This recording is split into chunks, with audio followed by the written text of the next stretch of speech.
History beyond sleep, where the secrets textbooks tried to bury finally awaken. Tonight, The fire does not always roar. Sometimes it whispers.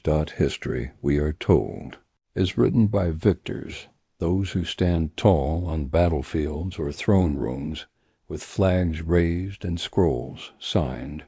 But in the shadows beneath those triumphs, beneath the gold leaf manuscripts and oil-painted portraits, lies another kind of history, one that breathes quietly, one that moves like mist between the pillars of stone.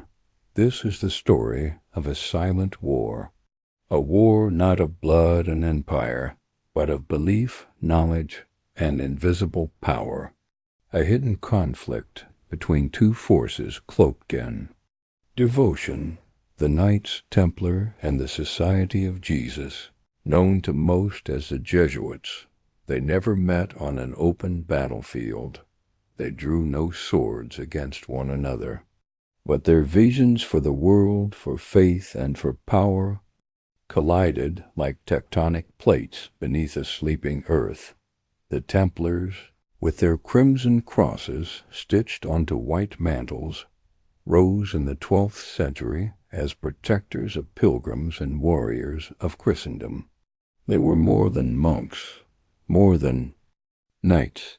They were an order born of war, yet baptized in mystery.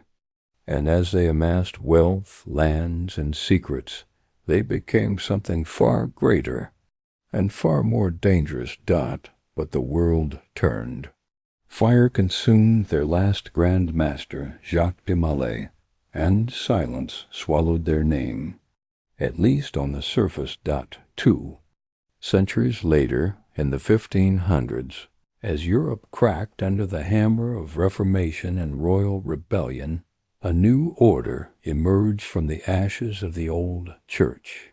The Jesuits, soldiers of a different kind, not forged by sword, but by intellect, not builders of fortresses, but of minds. Founded by Ignatius of Loyola, a wounded knight turned mystic, the Society of Jesus grew with astonishing speed. They became confessors to kings, advisors to emperors, and guardians of knowledge. They wielded education like a blade, and influence like incense. Their loyalty was to the Pope, their purpose to defend the Church from within and without. And in the folds of history, one question lingers. Did the Jesuits rise on the grave of the Templars, or did they rise against them? There are those who believe that the Templars never truly died, that their power, fragmented and scattered, seeped into secret societies, into cryptic rituals, into the very blueprint of the modern world, that their knowledge, guarded through fire and betrayal, lived on, waiting. And there are those who whisper that the Jesuits were created not merely to defend the Church, but to seek out and bury the Templar legacy once and for all. This hidden war was not fought with armies. It was fought in libraries, in hidden chambers of cathedrals, and in coded symbols carved into stone, in the curriculum of elite schools and the whispered decisions of royal courts. One order guarded ancient relics and heretical truths. The other reshaped history to protect the present. Each believed they served God.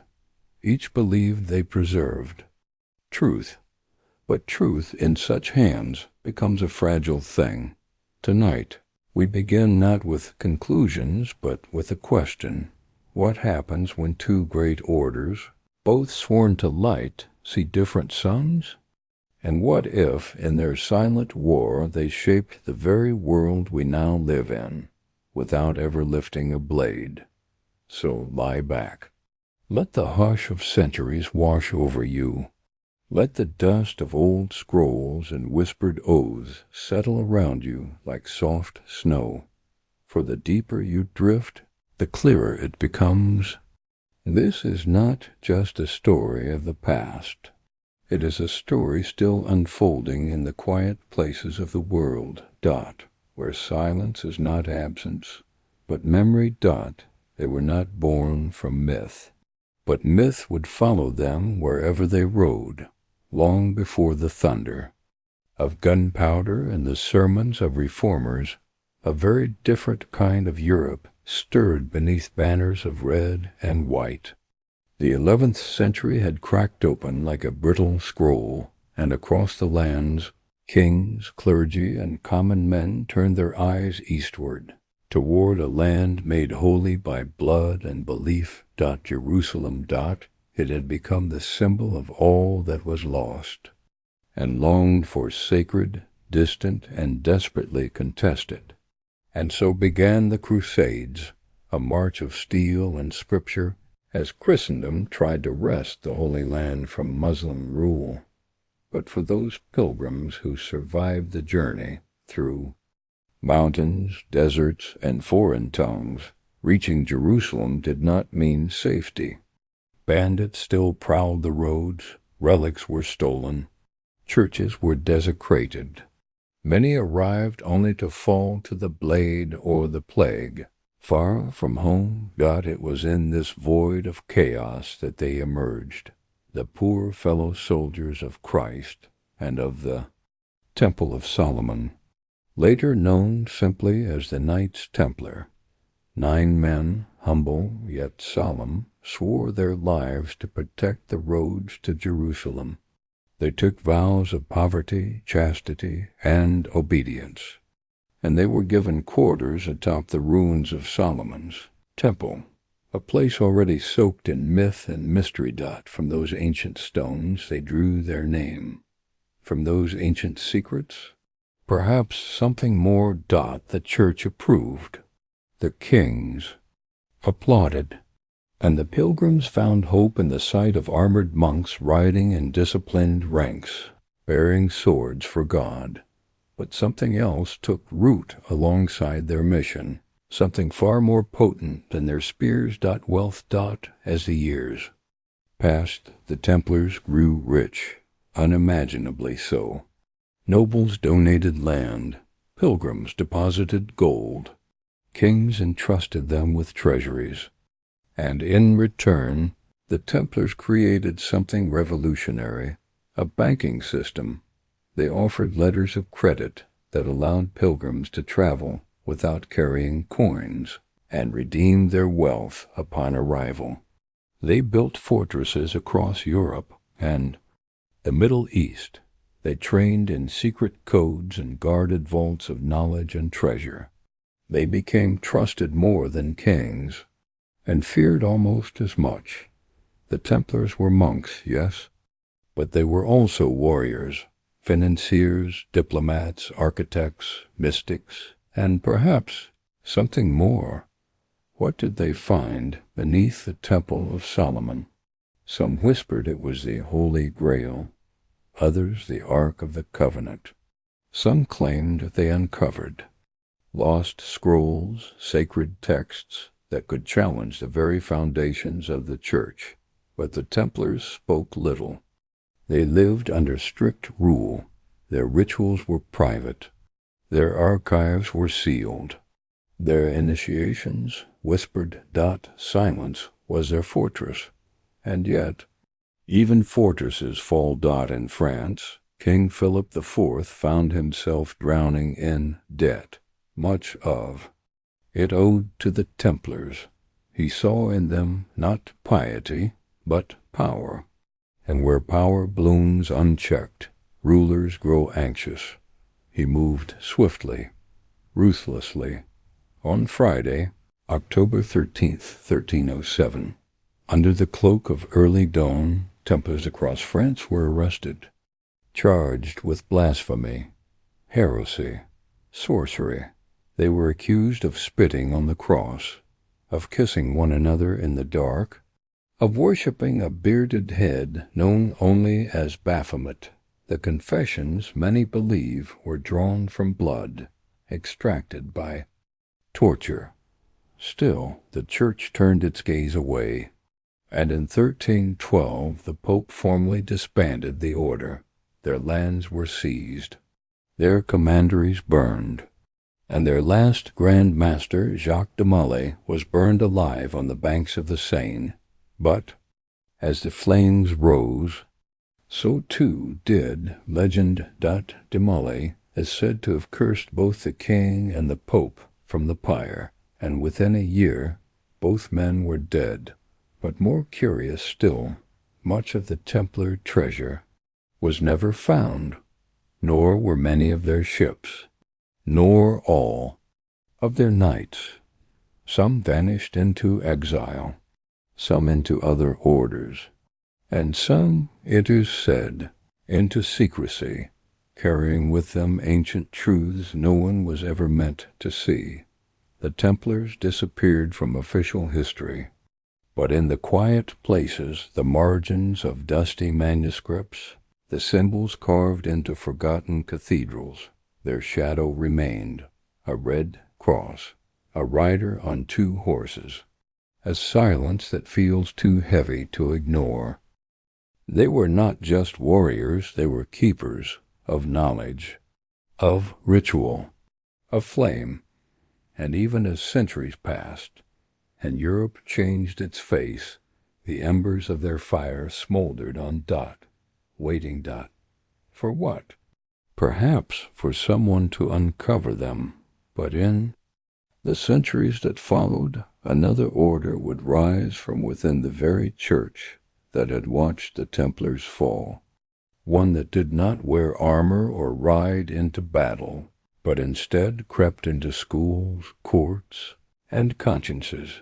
And some would say they were not allies of the Templars, but successors. Or enemies. It is to that order we turn next. So breathe deeply, let the echoes fade, and dream not of war, but of shadows that never sleep. Where others fought with sword and shield, they moved like candlelight through cathedrals and minds, quiet, disciplined, precise. When the Knights Templar fell in two, fair, the church was scarred. It had learned what happens when a servant grows too powerful, too secretive, too independent. And so, for centuries, no new order dared rise with both holiness and ambition, until the 16th century, when the world fractured once more. The Protestant Reformation was more than a theological disagreement. It was a thunderclap across Christendom. In Germany, Martin Luther nailed his challenge to a church door. In England, Henry VIII broke with Rome. In Switzerland and beyond, entire cities cast off centuries of tradition. Suddenly, the authority of the Pope, once unchallenged, began to tremble. Bibles were printed in common tongues. Mass was reimagined. Faith, once centralized in the towering halls of Rome, began to scatter like wind-blown ash. The Church, now under siege from within, needed more than priests. It needed soldiers of the soul. And from the embers of conflict rose a man named Ignatius of Loyola. He had once been a soldier wounded in battle, laid low by pain. But in that quiet suffering he turned inward, toward visions, toward prayer, toward a calling. He read the lives of saints, and in their sacrifice he found purpose. He imagined a new kind of brotherhood, one that did not build castles or lead crusades, but instead conquered minds, hearts, and kings. In 1534, atop Montmartre Hill in Paris, Ignatius and 6 companions took solemn vows, not just of poverty and chastity, but of complete obedience to the Pope. From these whispers was born the Society of Jesus, the Jesuits. They dressed simply, often in black. They lived with a vow of discipline, guided by the spiritual exercises of Ignatius, a meditative system that trained them to silence self-will and act as one body. Their motto was, Ad majorem Dei gloriam, for the greater glory of God. But it was their strategy that made them different. While other orders withdrew, into cloisters and monasteries the Jesuits ventured outward. They opened schools, and not just for clergy. They trained the sons of nobles, of merchants, of kings. They taught rhetoric, mathematics, astronomy, languages, and while their pupils solved equations or read Cicero, they also absorbed, sometimes, without knowing the values of Rome. They became missionaries, traveling farther than any other Catholic order. To China, India, Japan, Brazil, Ethiopia. They learned local languages, dressed in native garments, translated sacred texts, and wherever they went, they kept detailed records meticulously charting stars, plants, customs, and souls. Knowledge was their map, language their ladder, and loyalty their cornerstone. But their influence did not stop at the edge of the classroom or the chapel. They became confessors to monarchs, whisperers in royal ears, advisors behind velvet curtains. In time, they were said to be more powerful than cardinals, perhaps more powerful than kings. To some, they were visionaries, guardians of learning in an age of ignorance. To others, they were puppet masters, spiders, at the center of a vast, invisible web, and rumors grew, as they always do where secrecy and influence meet, that the Jesuits controlled governments from behind the scenes, that they plotted assassinations and manipulated history, that they operated like an invisible empire within the Church itself. Some even whispered that the Jesuits were not simply a creation of the Church, but its correction, its countermeasure, its hidden sword drawn against enemies both seen and unseen. And in those quiet rumors, another question began to stir. Were the Jesuits created to fill the void the Templars had left? Or were they created to hunt down whatever the Templars had hidden? Both orders were secretive. Both wielded influence. Both answered to the Pope. Both claimed loyalty to divine truth. But they could not have been more different. The Templars wore chainmail and built stone fortresses. The Jesuits wore cassocks and built human networks. The Templars had ridden openly into battle. The Jesuits moved behind the curtain, never needing to raise a sword. And yet, the Church which had once burned the Templars now entrusted the Jesuits with its very soul. That contrast is hard to ignore. Some claim the Jesuits inherited documents once held by the Templars, texts forbidden and ancient. Others believe the Jesuits were given a secret mission to destroy any remaining trace of Templar knowledge that threatened the Church's unity. And still others believe something darker, that the Jesuits and the Templars were part of a longer game, one where both light and shadow were necessary players. But such speculation swims beneath the surface of history, never quite rising into daylight. What can be said is this: by the late 1500s, the Jesuits were everywhere, in Rome, in China, in Peru, in the courts of emperors, in the libraries of scholars, in the hearts of cathedrals. And always, in the ear of power. They reshaped the Catholic Church from within. They pushed back against Protestantism, not with war, but with logic, education, and quiet conviction. They brought discipline to chaos, structure to fragmentation.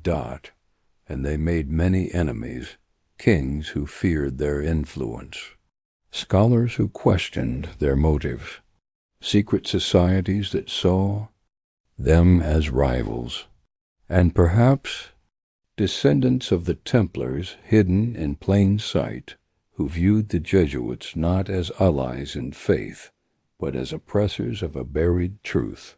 And so, as the Jesuits rose with a measured grace of candlelight, the stage was set for a slow burning conflict between two orders who claimed the same God, but followed very different stars. We turn now to that clash not in war zones or public squares, but in the soft halls of learning, the secret rooms of palaces, and the locked vaults of ancient stone. For history does not always shout. Sometimes it whispers. And the Jesuits knew how to whisper very well. At the heart of faith lies a delicate balance between surrender and command, silence and voice, devotion and dominion.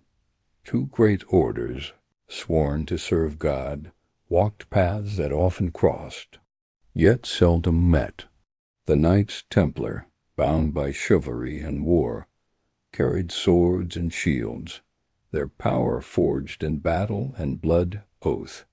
The Jesuits, cloaked in black, wielded pens and prayers, their weapons forged in scholarship and unyielding obedience. Both orders pledged loyalty, the Templars to their rule, their Grand Master, and the Church's divine mission, the Jesuits, to a singular, absolute obedience to the Pope himself. But here, at this crossroads of allegiance, the seeds of tension took root. The Templars lived by a rigid code, a brotherhood bound not just by faith but by arms. They guarded pilgrims, fought battles, and built fortresses. Their strength was physical, immediate, visible to kings and commoners alike. Yet their secret rites and the wealth they amassed made them an enigma, even to the Church that blessed them. Their power was decentralized, spread across castles and commanderies loosely tied to feudal loyalties and the shifting sands of medieval politics. In many ways they stood as an autonomous kingdom within Christendom. The Jesuits, in contrast, were an order of meticulous discipline, born not of battlefield glory, but of intellectual rigor and spiritual submission. Their structure was highly centralized, with the superior general answering only to the Pope, a direct line of obedience, unbroken and absolute.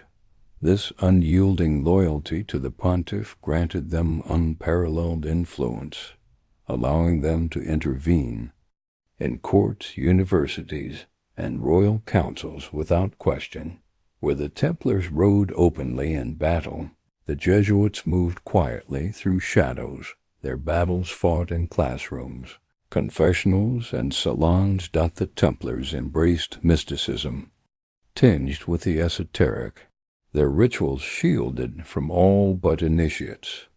The Jesuits adopted a practical spirituality, grounded in rigorous self-examination, using Ignatius's spiritual exercises to cultivate unwavering obedience. Yet both orders shared a paradox. To serve God, they must serve power, and to hold power they must sometimes bend or hide the truth. The Church, aware of this delicate dance, watched with wary eyes. The Templars, whose military strength and wealth seemed almost sovereign, were as much a threat to the papacy as to kings. Their autonomy invited suspicion. The Jesuits, with their unshakable loyalty and vast networks, became the Church's chosen instrument, its sword and shield against heresy and rebellion. Yet their reach sparked fear among secular rulers, wary of invisible puppeteers. The tension between obedience and ambition shaped their destinies. Philip, IV of France, saw the Templars not as holy warriors, but as rivals. When his coffers ran dry and his crown threatened, He struck with brutal efficiency, arresting Templars, burning Grand Masters, and dismantling the order in a firestorm of accusation. The Jesuits, meanwhile, navigated stormier waters with subtlety, sometimes exiled, sometimes restored, always recalibrating their approach to power. This crossroads was more than politics. It was a collision of worldviews. The Templars embodied a warrior's faith, a tangible, militant Christendom. The Jesuits embodied an intellectual faith, an internalized, an adaptive Christendom. Yet in the twilight between them, the lines blurred. Whispers circulated that the Jesuits inherited some Templar secrets, texts, rituals, symbols.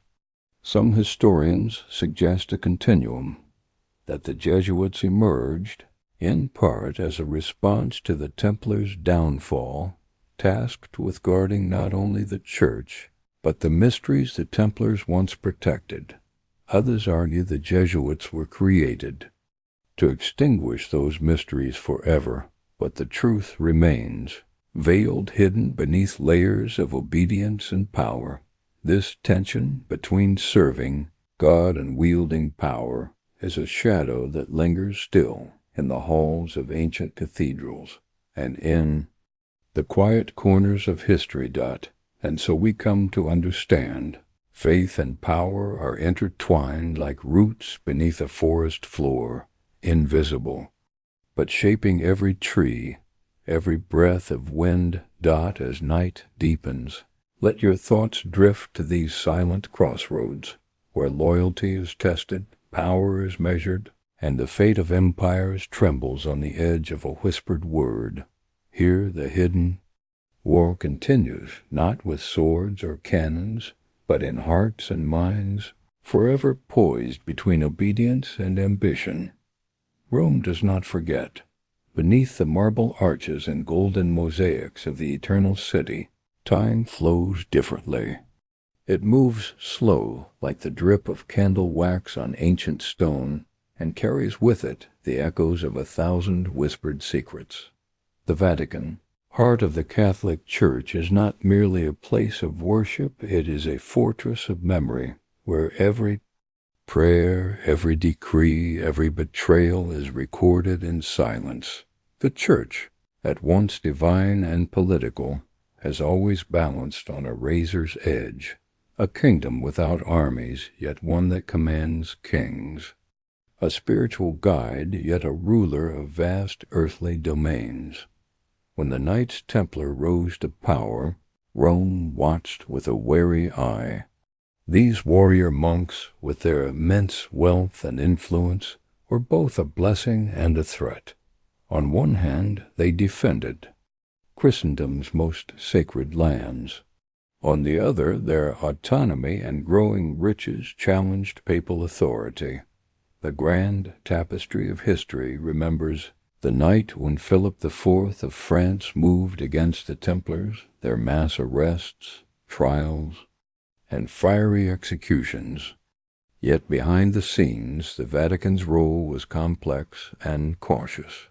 Pope Clement V, newly crowned and under pressure from the French crown, found himself caught in a cruel dance, balancing between protecting the Church's interests and placating a powerful king. In disbanding the Templar Order in 1312, the Pope wielded his power like a shadowy blade, cutting away a threat, but preserving the Church's image.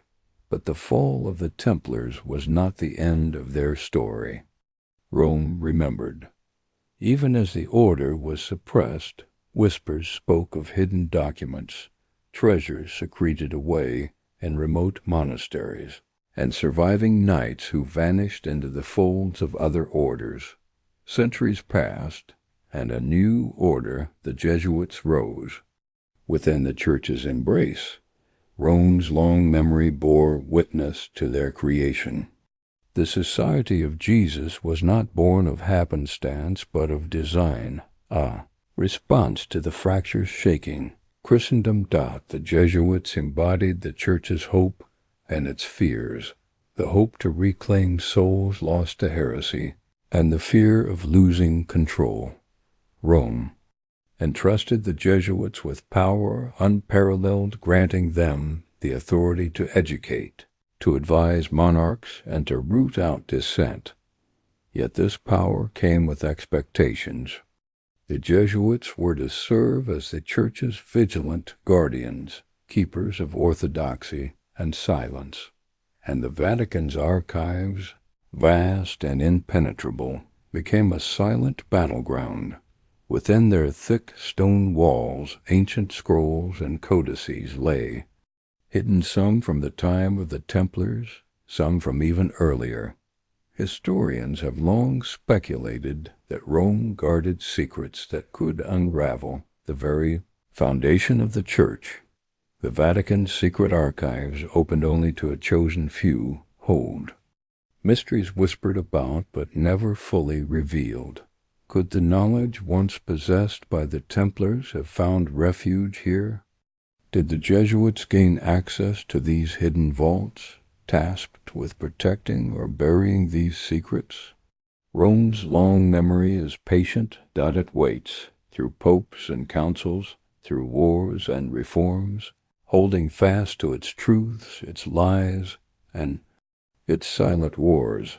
The Church's history is written not only in ink, but in discretion, in decisions made behind closed doors, in silences held with as much power as proclamations shouted from pulpits. And so the city watches. Its ancient stones keep their secrets beneath a sky that has witnessed empires rise and fall. Tonight, as you close your eyes, imagine the weight of that memory, a memory that stretches beyond centuries, beyond battles, beyond the fading of names. Rome remembers the Templars and the Jesuits, not as enemies or allies, but as threads in a tapestry too vast to fully comprehend. It is a memory wrapped in mystery, waiting patiently to reveal itself only to those who dare listen closely in the quiet. And so we continue, stepping softly into shadows deeper still, where the lines between faith, power, and history blur like mist at dawn. In the quiet before dawn, empires tremble, and the sharpest blades are often hidden beneath cloaks. The year was 1307, a time when shadows lengthened across Europe, and the very foundations of power began to shift beneath trembling feet. The once mighty Knights Templar, the guardians of holy roads and keepers of sacred secrets, stood at the edge of oblivion.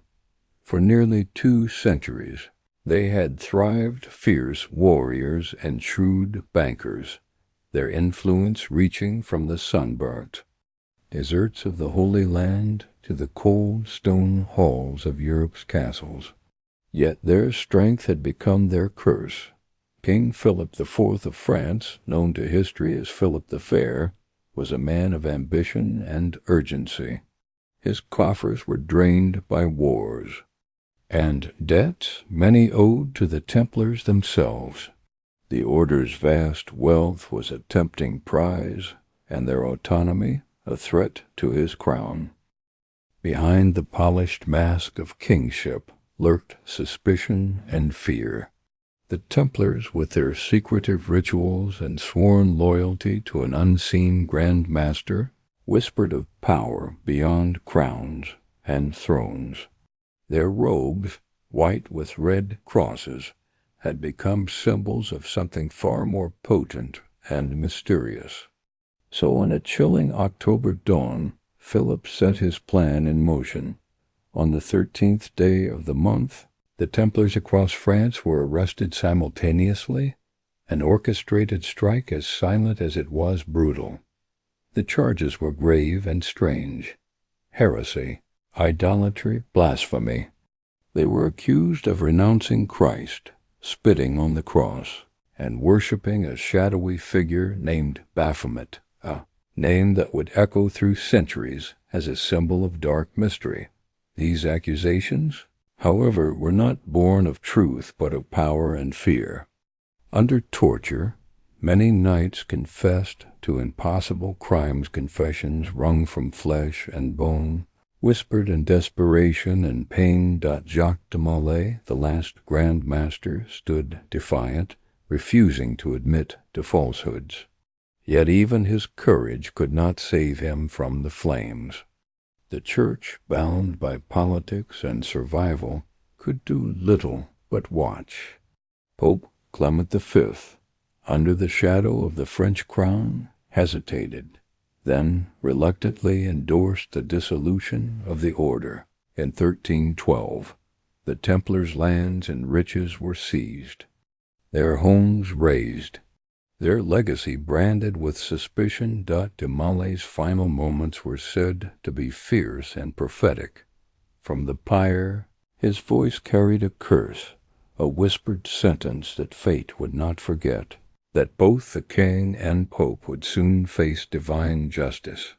And within a year, both men had died, one suddenly, one mysteriously. But the Templars' story did not end in ashes. Legends sprouted from the ruins of treasure hidden beneath cathedrals, of secret knights who escaped the purge, and of ancient knowledge safeguarded in cryptic scrolls.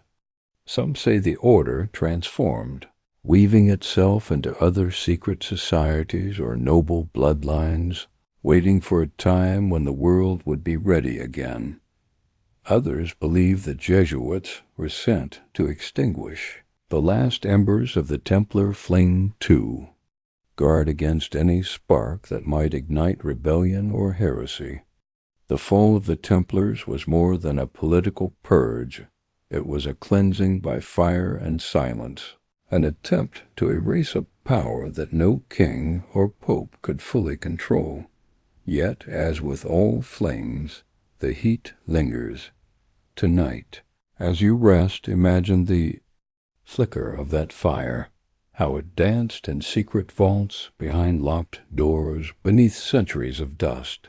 The Templars fell from sight, but their mystery remains alive in whispers, in symbols carved deep into stone, in shadows that stretch long into the night. And somewhere in the silence, the question endures: what did they know, what did they hide, that made kings so fearful and history so reluctant to remember? Sleep now and let the echoes fade into dreams. For some stories are too heavy for the waking mind, but in sleep the past may speak softly, and the silent war may be heard once more. From the fire's glow rise not only ashes, but whispers, fragments of light scattered across the endless night. The night the Templars fell, their physical presence in Europe was consumed by flames and decree. But the truth is seldom burned so easily.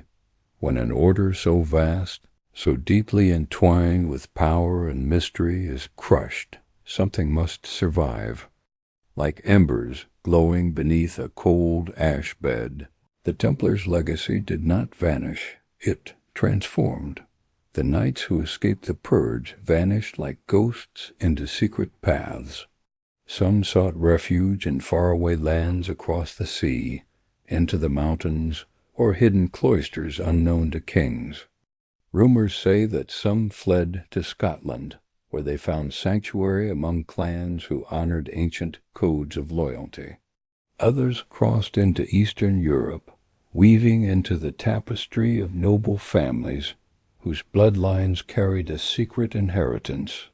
Yet others whispered that the Templars found a haven in the growing web of medieval secret societies, in groups whose symbols echoed the Red Cross, and whose rituals bore the imprint of a vanished brotherhood, the Freemasons, whose origins are shrouded in fog, are often linked to the Templars' shadow. Their tools and signs, a compass, a square, a hidden eye, are said to preserve fragments of lost wisdom, handed down in silence. But what of the treasures, gold, relics, and documents that the Templars guarded?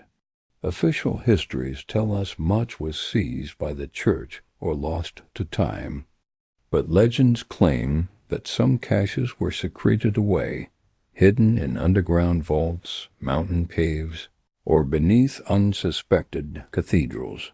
Theories abound of cryptic maps, encoded parchments, and mystical artifacts buried deep, guarded by descendants sworn to secrecy across generations. And in the centuries that followed, the influence of these echoes rippled through the currents of history. The Renaissance and the Enlightenment, periods of rebirth and reason, were shaped by ideas that may have roots reaching back to these hidden sources. The Jesuits, rising in the wake of the Templars' fall, understood the power of knowledge and influence. Some scholars propose that the Jesuits may have acquired or suppressed fragments of Templar lore. Their vast networks of education and diplomacy allowed them to collect manuscripts, translate ancient texts, and monitor ideas that threatened church orthodoxy. Yet, despite suppression, the allure of forbidden knowledge never faded. In art, architecture, and literature, symbols thought to be Templar in origin reappeared, sometimes boldly, sometimes cloaked in allegory.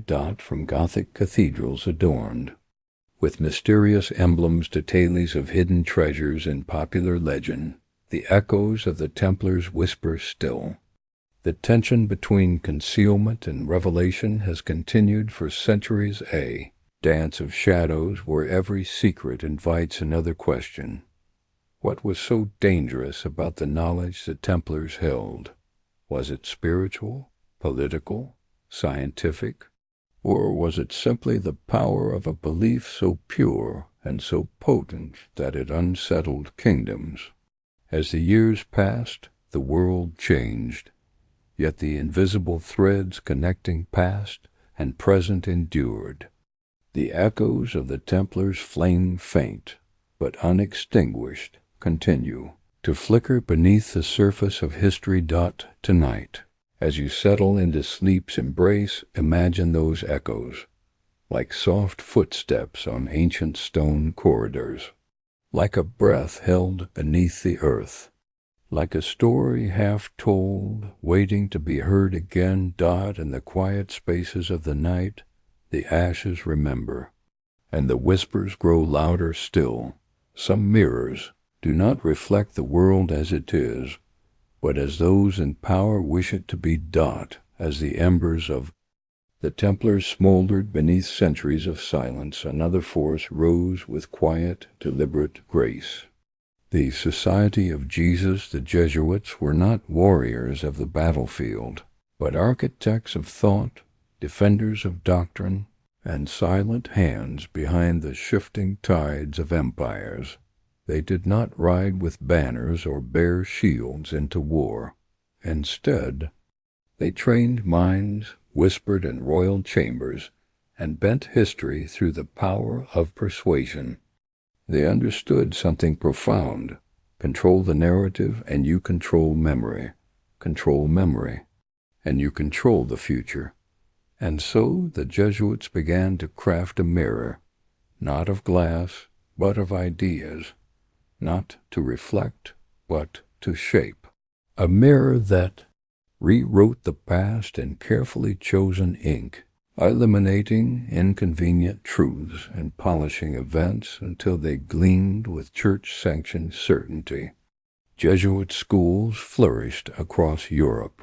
In Spain, France, Poland, Portugal, young nobles and future rulers sat beneath vaulted ceilings, reciting Latin, geometry, theology, but hidden in those lessons was a deeper current, a training of loyalty, of order, of alignment to the Vatican's grand vision. They wrote textbooks, they revised chronicles, they curated truth. For many this was noble necessary, even to protect the faithful from the flood of Protestant dissent and the chaos of independent thought. But for others, it was a quiet erasure, and as the mirror of history was polished by Jesuit hands, what became of the Templars' story? The narrative of heresy and corruption, first invented by Philip IV, was allowed to stand. The deeper questions, the mysteries of their initiation rites, their rumored relics, their possible surviving branches were left to rot in obscurity, dismissed as myth or madness. Was this forgetfulness accidental, or was it intentional? It is here that the whispers grow sharpest. Some believe the Jesuits were entrusted by the Vatican with a sacred duty to cleanse the Church not only of external heresy, but of internal threats like the lingering presence of Templar influence. Others say the Jesuits inherited Templar knowledge, not to preserve it, but to lock it away, to bury dangerous truths deep within the Vatican archives, sealed with wax and guarded by oath. And there are those who whisper even darker things, that the Jesuits and the Templars were never opposites, but reflections of the same divine ambition, split by method, not purpose, that the mirror was not meant to conceal, but to confuse. One order burned by kings, the other crowned by popes, one open, one secret, one buried, the other exalted, but both walking the same narrow line between devotion and domination, between sacred duty and imperial will. The Jesuits mastered this line with unmatched skill. Through their diplomacy, they became confessors to monarchs, spiritual guides in the courts of Europe and the colonies beyond in China. They studied Confucianism, mapped the stars, and translated sacred texts. In the New World, they walked among the dying embers of fallen civilizations, not with swords, but with syllables, learning native tongues and planting crosses in foreign soil. Wherever they moved, they gathered knowledge, botanical, astronomical, architectural, and they kept it, catalogued it, shielded it. But what they shared with the world was always filtered. The mirror, ever present.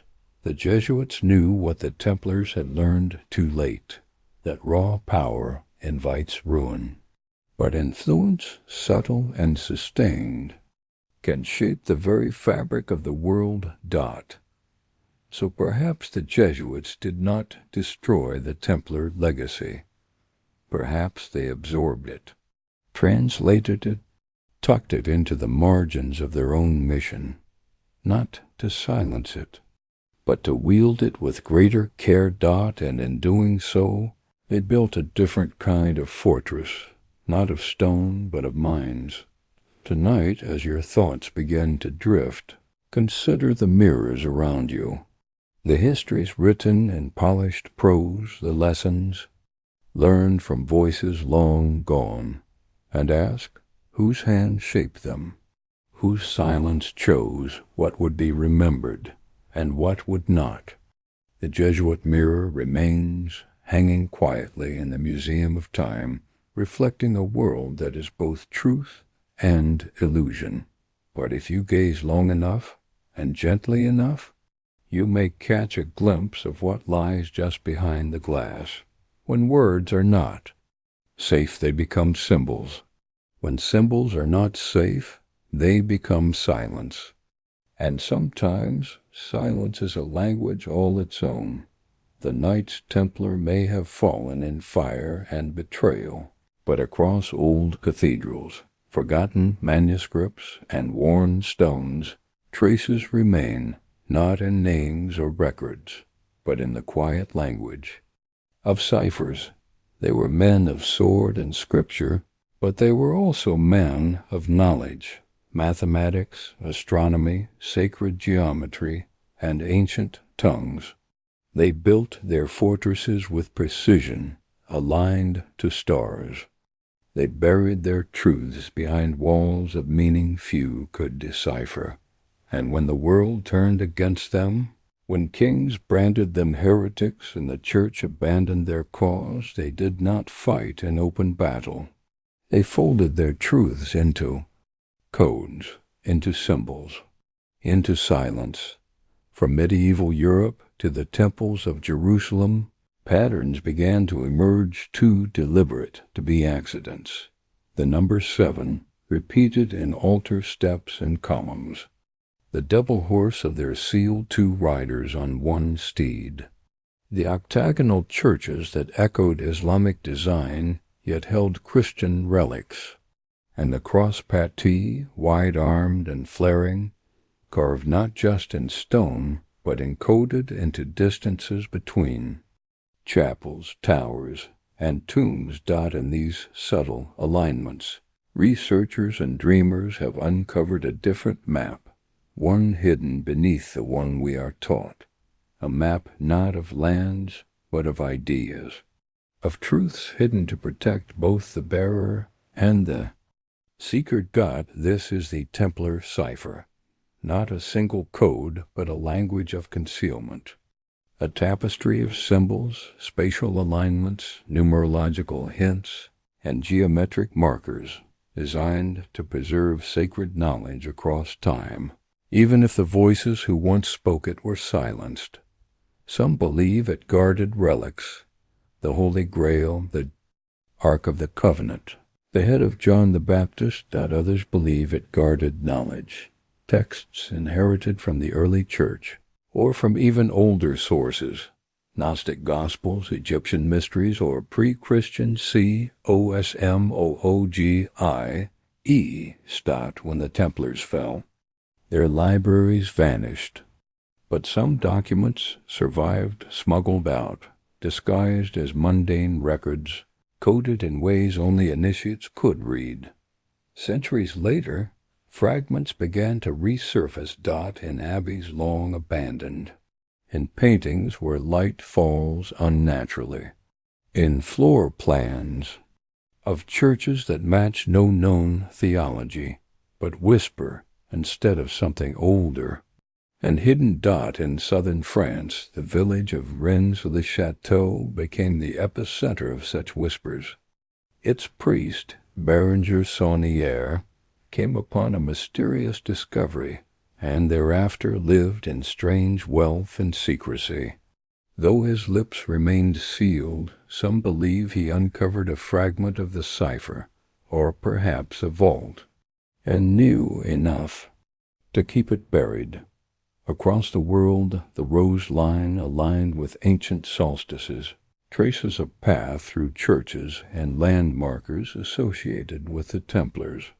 And beneath this line, it is said, lies a coded route, a trail meant to be followed only by those whose hearts are both fearless and faithful. So what does the Templar cipher reveal? That depends on who is listening. To some, it's a grand deception, paranoid fantasy spun from symbols. To others, it's a sacred inheritance, one designed not to conceal, but to protect, because truth, especially sacred truth, can be dangerous in the wrong hands, and some truths are not meant to be shouted, but whispered gently. Across time. The Jesuits, too, were masters of encoded language. But where the Templars used ciphers to preserve, the Jesuits often used them to control. Their own documents were encoded in stealth alphabets, their correspondence disguised in layered encryptions. They believed deeply in the power of knowledge, and even more deeply in guarding who could access it. So here we find an eerie parallel. 2 orders, centuries apart, both fluent and hidden tongues, both guarding the border between the sacred and the profane. Did they share knowledge? Did the Jesuits decode the Templar cipher, or bury it even deeper beneath new layers of silence? We do not know. But what we do know is this. The cipher still hums in the architecture of Rosslyn Chapel in Scotland, where stone angels play musical instruments that match unknown scales. In Jerusalem, where underground chambers beneath the temple, Mount remains sealed to all but a few. In manuscripts stored in remote monasteries bearing strange marginalia dots, spirals, compass roses that refuse to be dismissed. It lives in paintings, in floored tiles, in carved capitals and shadowed alcoves. It lives in questions no one dares to answer. And perhaps it lives in you, because the cipher was never just a puzzle to be solved. It was a test of perception, of spirit, of patience. Only those who can walk between the seen and unseen, who trust silence as much as speech, will begin to hear its faint song. So as your eyes grow heavy and night pulls you deeper into stillness, imagine a key not of metal, but of awareness. Imagine a symbol curved, quiet, glowing with purpose. Imagine that somewhere beneath centuries of forgetfulness, the truth still waits, unchanged, unbroken, undiminished. And that tonight you've come one step closer to reading it. To be a guardian of truth and an architect of power, to serve the divine while shaping empires, is to walk a razor's edge and never bleed. By the time the Jesuits reached their golden age in the 17th century, they had become many things: missionaries, scholars, confessors, astronomers, political counselors, and spiritual directors. They moved through the courts of Europe, from Lisbon to Vienna, from Madrid to Beijing, with the quiet precision of a tide no king could command. To the faithful, they were heroes, bringers of light, defenders of Catholic orthodoxy. To their enemies they were something darker, a secretive order loyal only to the Pope, operating outside the grasp of kings and parliaments. This was the Jesuit paradox. The deeper their faith, the greater their influence. And the greater their influence, the more suspicion they stirred. In Spain, their schools educated future cardinals. In France, they whispered into the ears of monarchs. In Poland and Bavaria, they directed entire educational systems. In China, they dined with emperors. And yet, with every advancement, a shadow followed. They preached poverty, yet lived close to power. They renounced politics, yet shaped policy behind closed doors. They claimed obedience, yet held secrets few. Popes would ever fully know. Some said they served the church. Others whispered they had become a church within the church. Their global network resembled a spider's web, delicate yet far-reaching, connected through correspondence, encrypted letters, and coded journals. Each Jesuit was rigorously trained in philosophy, theology, science, and strategy, not just to teach, but to adapt, to translate Catholicism into whatever cultural shape was necessary. In China, they dressed like Confucian scholars and wrote in Mandarin. In the Americas, they learned native dialects and lived among tribal elders. In India, they debated Hindu mystics with astonishing fluency. And in doing so, they blurred the lines between missionary and mystic, priest and politician, guardian and gatekeeper. But paradox, by its nature, cannot hold forever. As their influence grew, the Jesuits became the object of fear and envy, not just from Protestant critics, but from Catholic kings. In Portugal, the Marquis of Pombal accused them of political manipulation.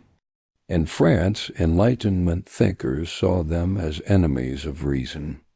In Spain, they were viewed as a threat to royal authority, and in 1773, the unthinkable happened. Pope Clement XIV, under immense political pressure, signed a decree that suppressed the Jesuit Order. Just like the Templars before them, the Jesuits were cast out, not by heresy or rebellion, but by the fear of kings and the exhaustion of alliances. Their schools were closed, their missions abandoned, their records seized or destroyed. But unlike the Templars, the Jesuits did not burn. They vanished into the margins of history, not erased, but folded, waiting. For 40 years they lived in exile, surviving in the Russian Empire where suppression was ignored, and in remote corners where their work continued, quietly, patiently. And then, in 1814, they returned, restored by Pope Pius VII, not as relics of the past, but as agents of a renewed vision. Their exile had taught them something the Templars never learned: how to retreat without defeat, how to survive within silence. This is the essence of the Jesuit paradox. They are at once visible and invisible, servants of the Church and shapers of the world, defenders of tradition and masters of adaptation. But in that paradox lies a haunting question: how much of what they shaped was truly divine, and how much was engineered? If the Templars had once wielded forgotten truths, did the Jesuits bury them deeper? Or did they quietly become their stewards, ensuring the world would never again be unready? No one can say for certain, but the Jesuit archives remain one of the most protected vaults in the Vatican, and those who have studied their methods carefully, patiently, often come away with the same uneasy reverence that within this order lies something more than scholarship, something vast, something veiled. Tonight, as your thoughts grow quiet, imagine that paradox: an order born of devotion, cloaked in obedience, yet wielding the tools of empires and ideas. They do not fight battles with blades. They win wars of memory. And in the stillness of night, when history softens into dream, the mirror of the Jesuits still reflects, still protects, and still selects what must be known. Sleep now, with that gentle tension resting beneath your thoughts, for the paradox continues, even as the world sleeps. Beneath the surface of history, beneath the grand cathedrals and royal courts, there lie hidden paths, silent orders moving unseen like whispers in a darkened forest. The story of the Jesuits and the Templars is but one thread in a vast, woven tapestry of secret societies and silent guardians. While the Templars marched openly in shining armor, and the Jesuits spread their influence quietly through education and faith, other orders moved in the shadows, their purposes unclear, their allegiances veiled. These were the custodians of secrets, keepers of knowledge too dangerous or too profound for common eyes. Some walked cloaked in ritual, their ceremonies echoing ancient mysteries. Others hid in plain sight, their members blending seamlessly into the fabric of society.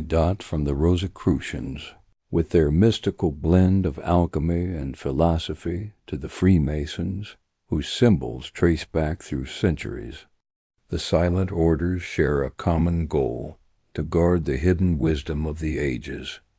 Many claim that the Templar legacy was never truly destroyed, but dispersed among these groups, passed down through coded rituals and allegorical teachings. These orders do not exist in isolation.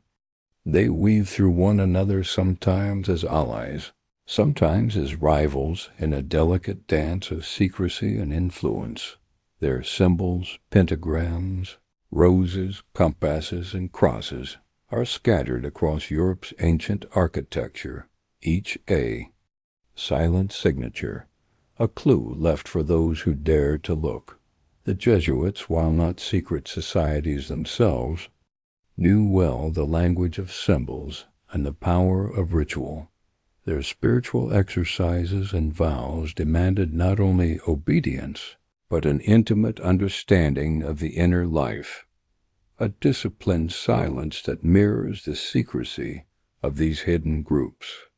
Some scholars suggest that the Jesuits monitored these orders closely, sometimes infiltrating them, other times coexisting in uneasy truce.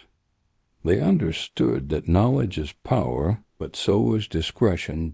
As centuries passed, these silent orders influenced revolutions, safeguarded forbidden texts, and perhaps even steered the course of empires from behind veils of secrecy.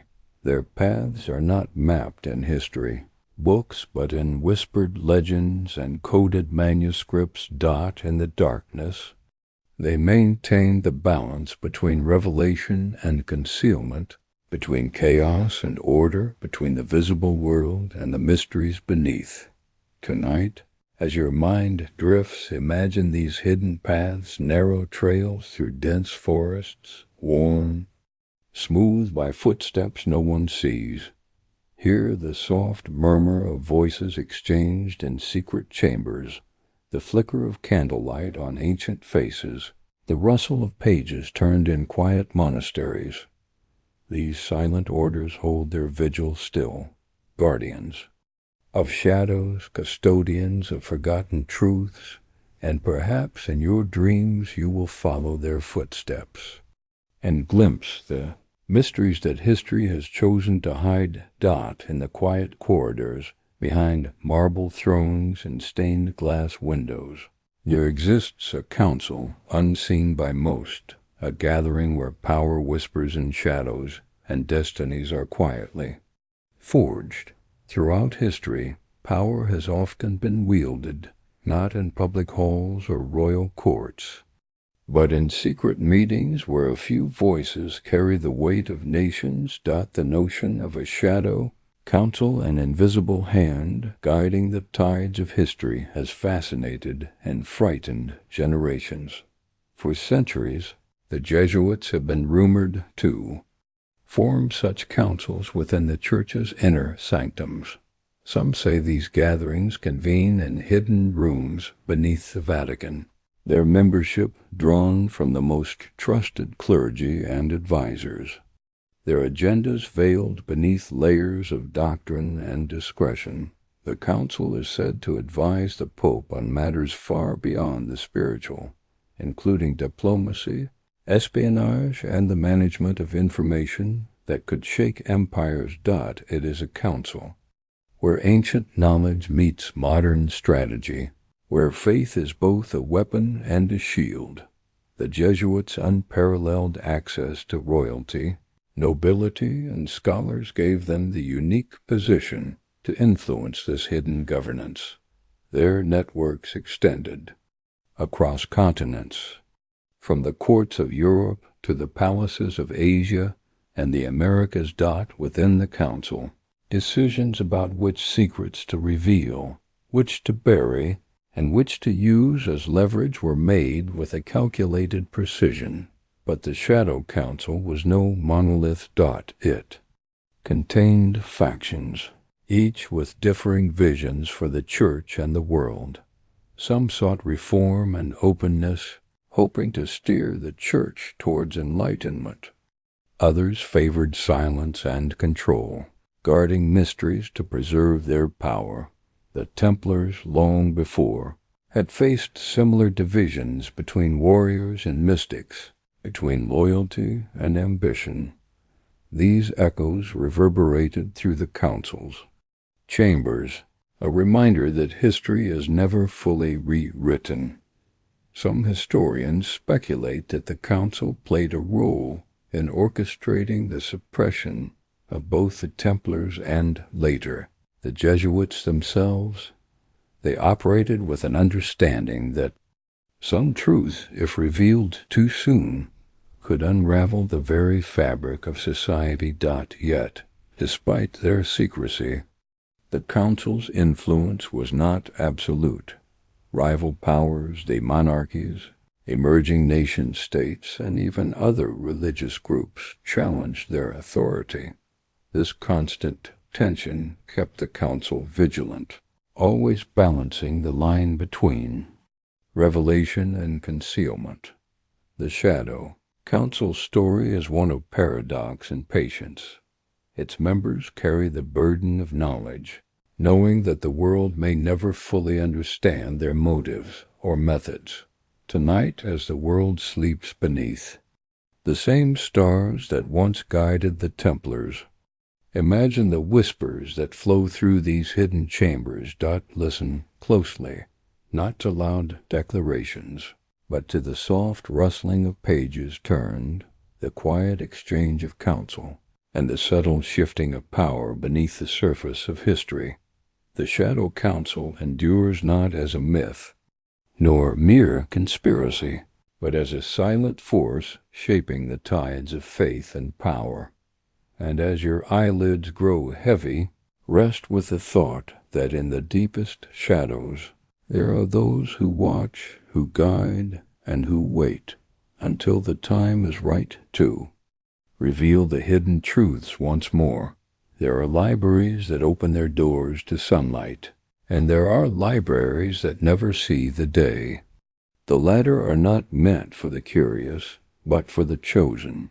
Beneath the echoing halls of the Vatican, far below the frescoed ceilings and sacred altars, lies a world unseen by pilgrims or priests, a vast sealed archive known only to a few. It is called the Vatican Secret Archive, though the name, cloaked in mystery, is more poetic than practical.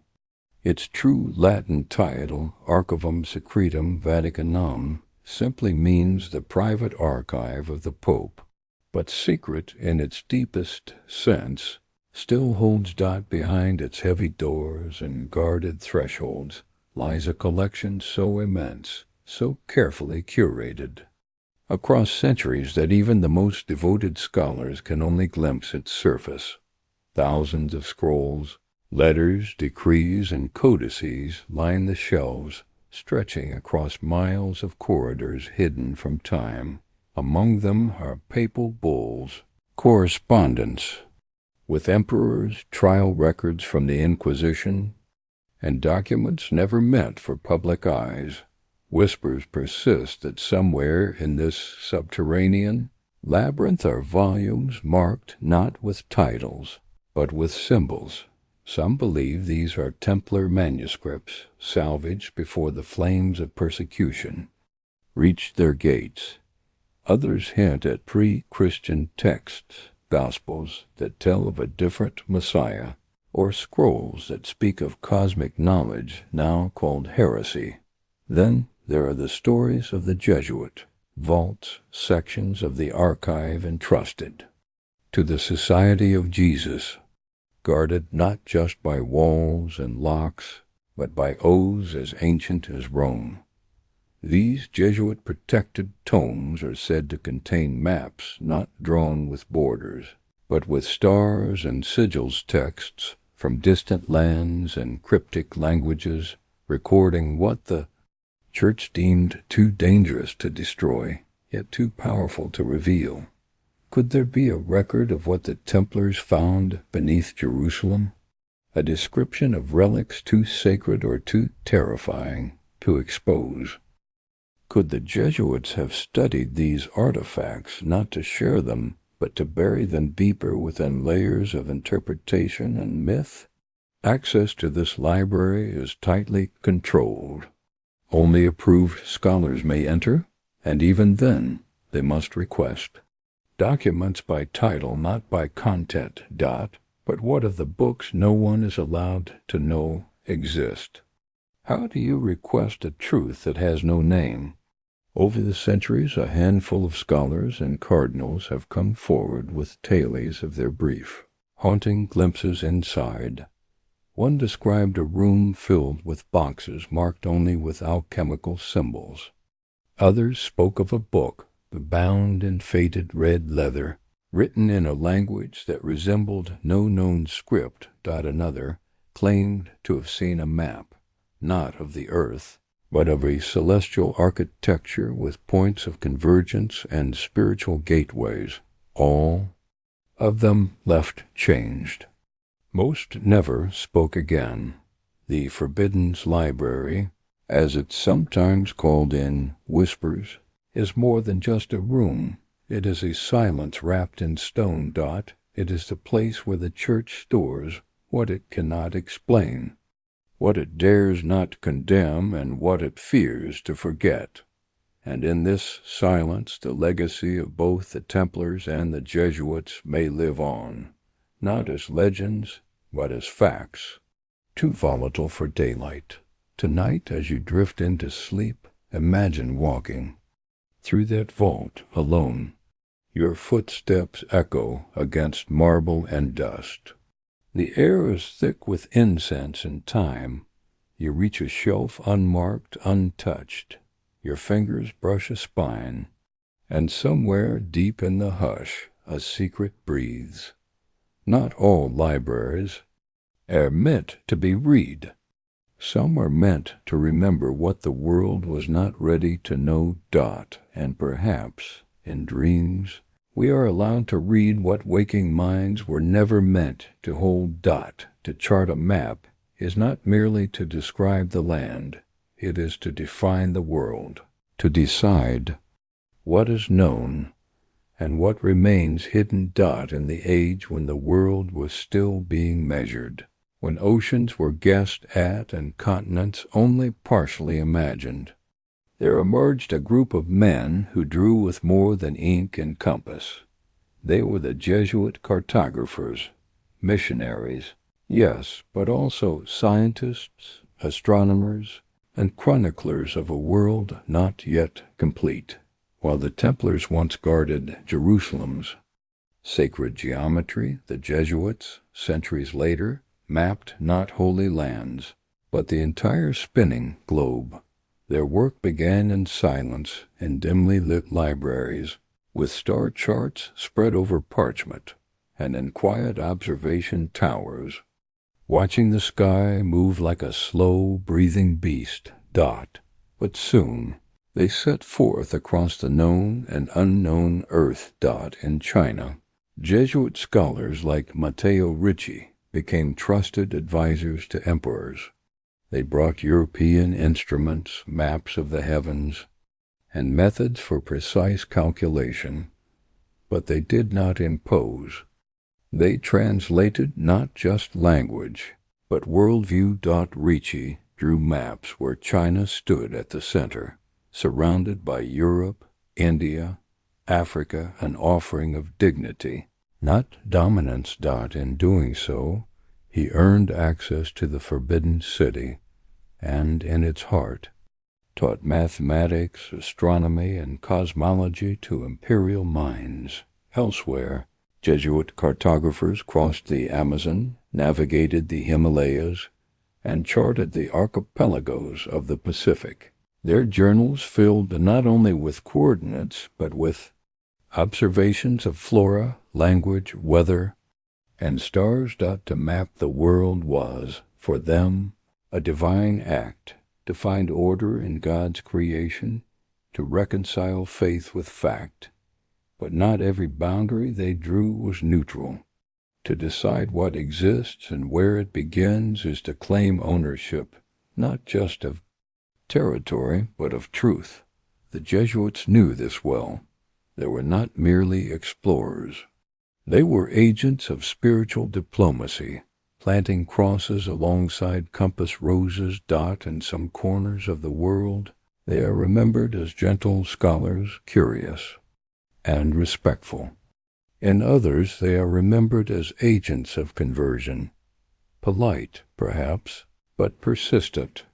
Their maps reflected both precision and purpose. In the margins of some, there are strange symbols, solar glyphs, serpent lines, annotations that resist. clear translation. Some scholars believe these were codes, a cartographic continuation of the Templar cipher, not merely directions, but warnings, markings where something had been found or should remain undisturbed. Others suggest the maps were layered, containing both exoteric knowledge for the world to see and esoteric truths for the initiated to understand. Could a single line across a continent hint at a forgotten ley line? Could a blank space in an otherwise detailed coast signal more than just a lack of data? There are whispers that the Jesuits were tasked with not just revealing the world, but hiding parts of it to obscure ancient sites, sacred ruins, or knowledge incompatible with church doctrine. As masters of selective revelation, the Jesuits knew how to control the story a map could tell, and so in their vast atlases you will find both enlightenment and a mission. Some of their most curious maps reside in the Vatican Library, sealed collections of 16th and 17th century engravings, never fully translated or released. Among them are accounts of mountain ranges never seen again, islands that appeared and disappeared, and coastlines with cities marked not with names, but with Latin ciphers. These forgotten charts may hold more than forgotten lands. They may hold the coordinates of something long buried beneath layers of time and silence, and perhaps, just perhaps, they intersect with Templar routes, encoded through a lineage of secrecy, passed silently across generations. Imagine it now. A Templar relic buried beneath a South American jungle, discovered by a Jesuit explorer, not destroyed, but marked on a private chart, its meaning hidden in a footnote written in Greek. To map is to declare, this exists. To emit is to whisper, this must not be found. Tonight, as you close your eyes, let your thoughts drift across a map, unrolling in your mind. See the lands stretch beneath starlight.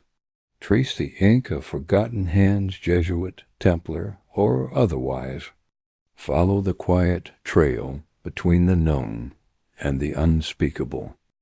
Some historians believe this book could rewrite the understanding of medieval history, a bridge between the esoteric knowledge of the Templars and the spiritual rigor of the Jesuits.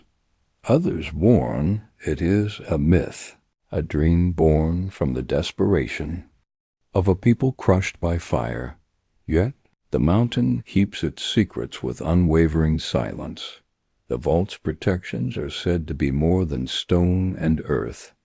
They are woven with curses, wards, and rituals, ancient safeguards designed to repel the unworthy.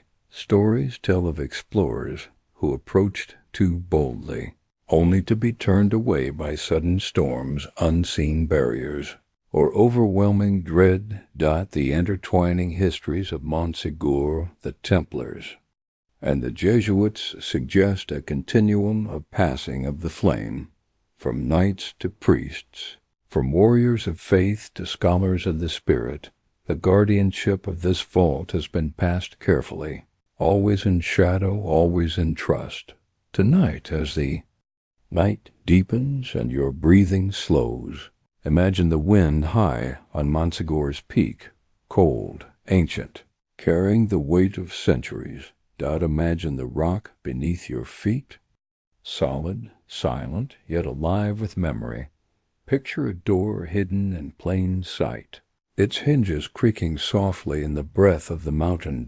And beyond that door, a vault untouched by time, waiting patiently for the dawn and for those who carry the keys of faith and courage. Sleep now, cradled in the mountain's shadow, and dream of secrets waiting beneath the stones, waiting for the light.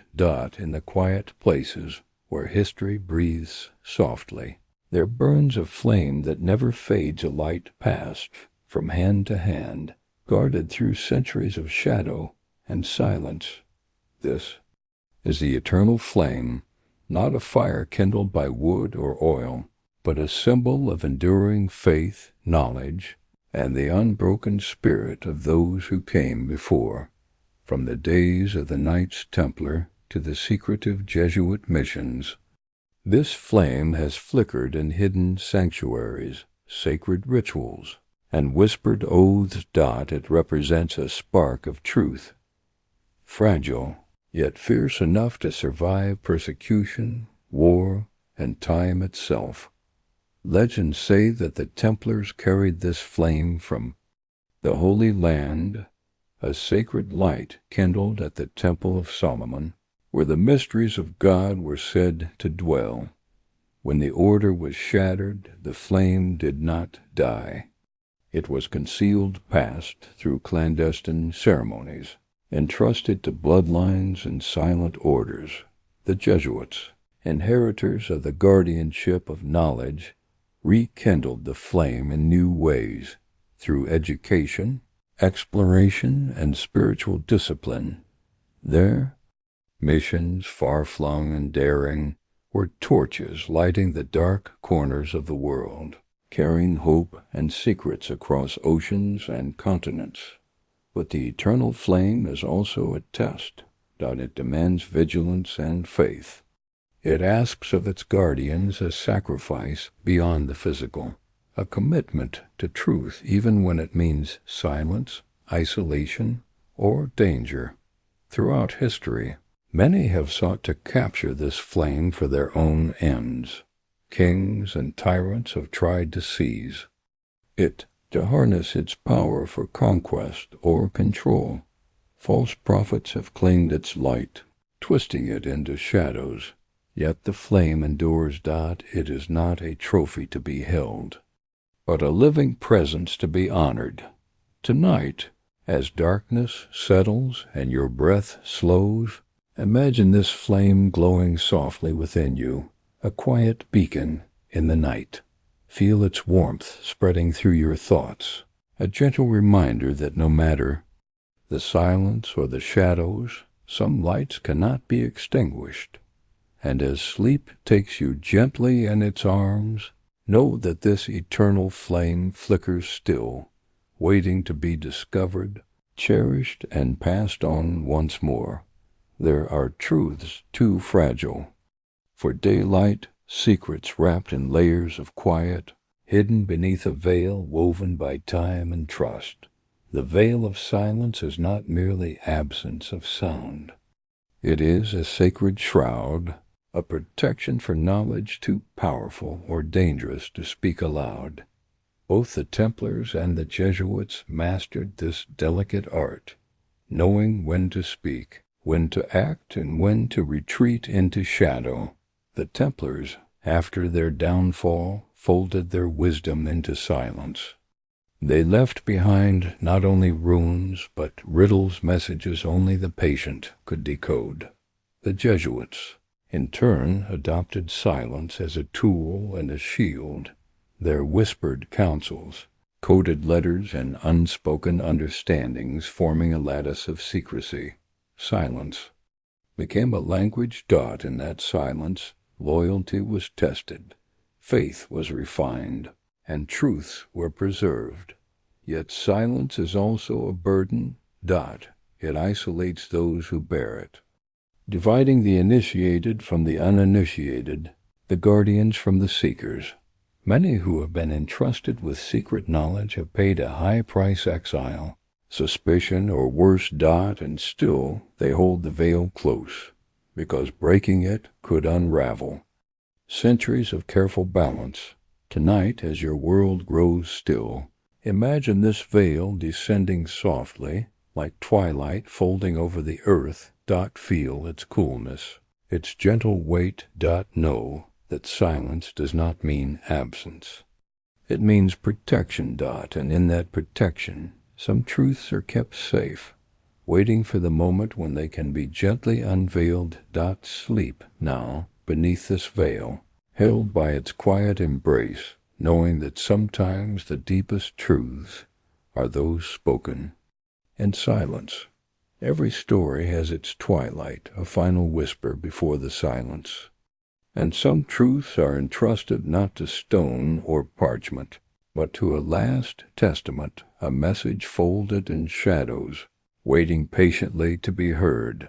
The histories of the Templars and Jesuits converge in many ways, but nowhere more poignantly than in the legacy they left behind, a testament to faith, struggle, and the fragile thread between revelation and concealment.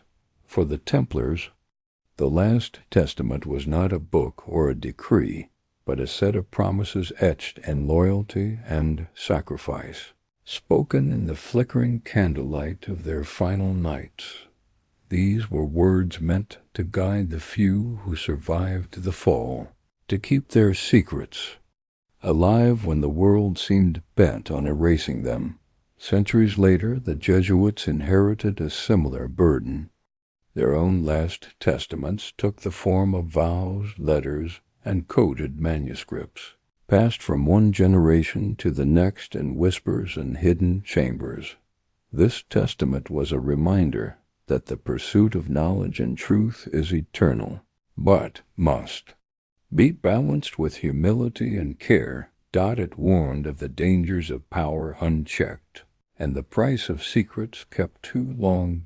In the quiet places of the Vatican and beyond, these testaments are guarded still, not as relics to be displayed, but as living principles to be honored. Some claim that within the Vatican's deepest archives lies a document known as the Final Codex, a text that holds the ultimate synthesis of Templar and Jesuit wisdom. It speaks of a future where light and shadow merge, where faith and reason find harmony, and where humanity might finally grasp the truths hidden for so long. Yet the Final Codex remains just out of reach, a symbol of hope and mystery, its pages sealed by time and the solemnity of its keepers. Tonight, as you close your eyes and the world softens into sleep, imagine yourself holding that last testament, feeling its weight in your hands, hearing its gentle call across the centuries. Is a call to remember, to question, and to dream. For every ending is also a beginning, and every silence holds a promise. Rest now, cradled in the quiet wisdom of those who came before, and let the last testament guide you gently into the night. Legacies are not always carved in stone or proclaimed from towers. Some are carried softly, whispered in shadows, passed from one heart to another like a secret melody.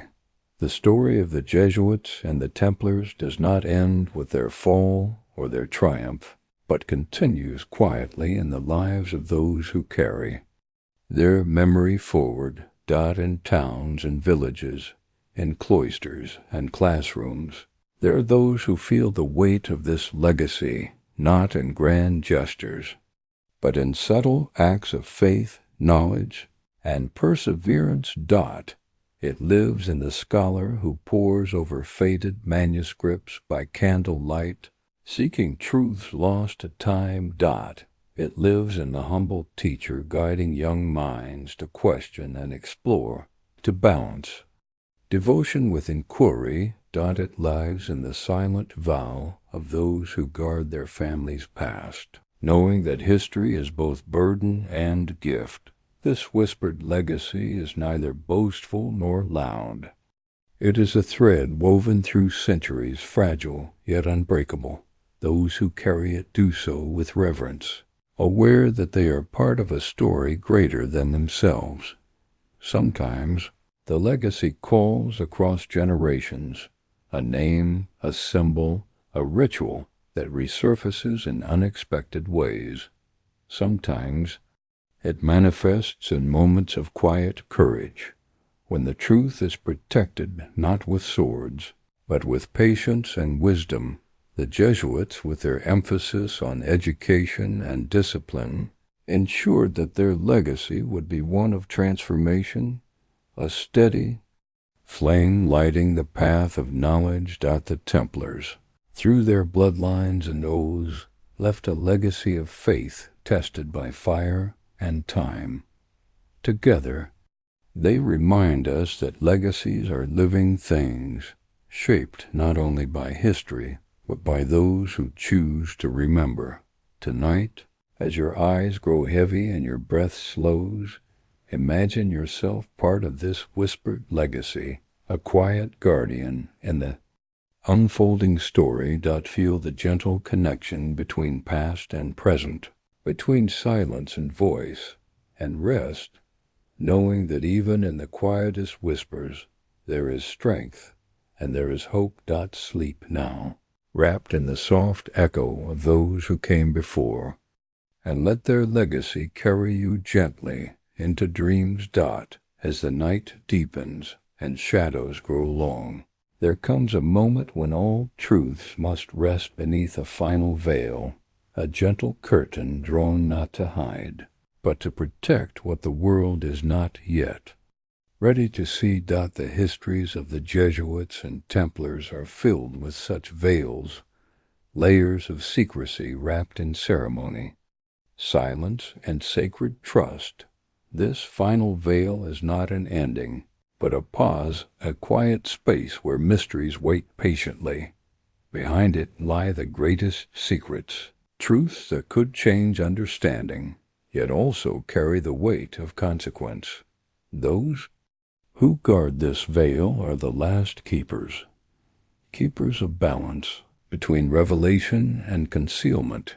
They know that some knowledge must unfold slowly, like the petals of a night-blooming flower. Too much too soon can scorch the soil of belief. The Jesuits, masters of timing and discretion, understood this well.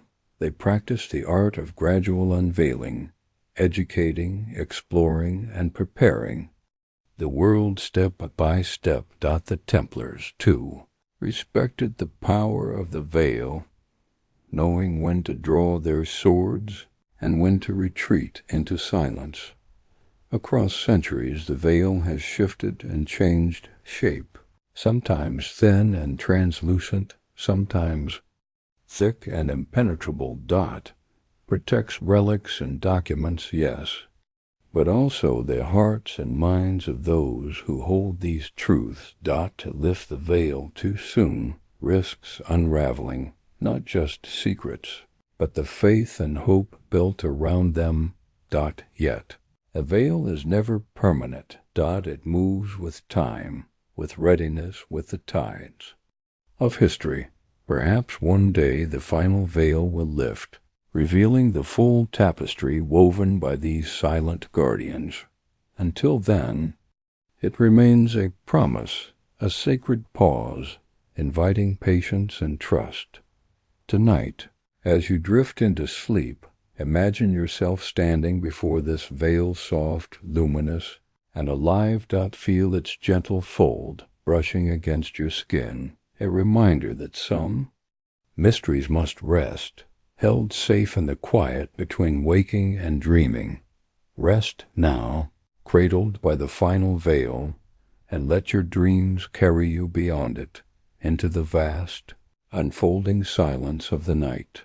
Time is a river, flowing endlessly, carrying with it echoes of voices long silent, footsteps that have faded into dust, and secrets whispered beneath the stars. The stories of the Templars and Jesuits ripple through this river, their influence touching shores far beyond their own eras.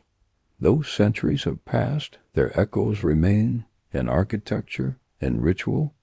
In the quiet corners of history books. The Templars' chivalry, their fierce devotion and tragic fall, still inspire tales of mystery and valor. The Jesuits' dedication to education, exploration, and spiritual discipline continue to shape modern thought and faith. These echoes are more than memories. They are living threads woven into the fabric of the present. In unexpected places, Their influence appears in secret societies, in whispered legends, in the symbols carved into ancient stones. They call to those who listen, inviting us to look deeper, to question the surface, and to seek the hidden. Some say that the echoes carry warnings, reminders of the cost of power and the price of secrecy. Others believe they offer hope, that the truths once guarded in shadow may yet illuminate the future. As you lie still in the quiet of the night, let these echoes wash gently over you. Hear the soft footsteps of the past, feel the brush of history's breath, and know that though the voices are distant, their stories remain alive. Tonight, you are part of this endless river, a listener, a guardian, a dreamer, and as you drift into sleep, may the echoes through time guide you softly toward the dawn of new understanding. In the quiet corners of history, where the noise of empires fades, there stand silent guardians, watchers whose presence is felt. Though their names remain unknown, these guardians are the unseen hands that have preserved secrets, protected relics, and maintained the delicate balance between light and shadow. They are neither knights nor priests, but ordinary souls who carry extraordinary burdens, from the surviving Templar descendants who kept faith alive in whispered traditions, to the Jesuit scholars who documented the hidden and the holy with meticulous care. These silent guardians form an unbroken chain. Their work is not for glory or recognition. It is a solemn duty, a trust handed down through generations. They walk in shadows, their actions small but significant, like a steady flame that never falters. Sometimes they are scholars, poring over ancient text, decoding symbols that speak of forgotten wisdom. Sometimes they are caretakers, tending to hidden chapels or preserving relics lost to the wider world. Their vigilance is constant, their sacrifices unseen. Without them, much of what we know or choose to believe might be lost. They remind us that history is not just written by those who shout the loudest, but also by those who listen and protect in silence. Tonight, as your thoughts grow still, imagine these silent guardians watching over the past and guiding the future. Feel their quiet strength surrounding you, a gentle presence in the night, and rest peacefully, knowing that some of the greatest powers in history are the ones you never see, the silent guardians who hold the world's deepest secrets, waiting patiently for the right time to reveal them. There comes a moment quiet and rare, when the veil that shields the deepest truths begins to rise, not with drama or thunder, but with the stillness of a sunrise over forgotten ruins. In this final chapter of the Jesuits and Templars, we return to the beginning, not of their story, but of the reason why they hid it, not to control, not to deceive, but to protect something precious, a knowledge that could awaken or destroy. The veil, spoken of through whispers and rituals, has always separated the sacred from the profane, the prepared from the unready. But veils are not meant to last forever. There are times in history when they flutter, when glimpses shine through moments of revelation. The Reformation, the Enlightenment, the rise of free thought and inquiry. Each was a lifting, ever so slightly, guided by those who remembered the old oaths and believed the world was finally ready for another thread of truth. The Jesuits, ever watchful, adapted quietly. They released knowledge in slow, measured doses, teaching astronomy in China, preserving indigenous languages in the Americas, advancing mathematics, medicine, and ethics across continents. They lifted the veil not with force, but with care. The Templars, in their own fragmented way, trusted the veil to time, passing their relics, their bloodlines, their mysteries, into the hands of those who would someday understand. And now, in our time, we stand on the edge of a new lifting. The digital age, the age of information and rediscovery. Old manuscripts are scanned and shared. Secret societies are studied. The buried symbols in churches and cathedrals are noticed once more. It is not chaos. It is awakening. And yet, even now, the veil does not fully lift, because for every truth made visible, 100 still sleep beneath stone and vow. The final unveiling, if it comes, will not be announced. It will arrive softly, in a whisper of finding a dream, and it will ask something of us. Not awe, not fear, but readiness. To hold knowledge without pride, to seek understanding over power, to see mystery as a companion, not a threat. Tonight, as you close your eyes one last time on this long journey, know that the veil may one day lift for you, perhaps not in your waking hours, but in dreams, in intuition, in the quiet knowing that something ancient and sacred moves gently through your life. It does not ask to be discovered. It only asks to be respected. Sleep now, gently and deeply, with the soft thought that some truths wait patiently, not to be found, but to be met. And when the veil lifts, may you be ready.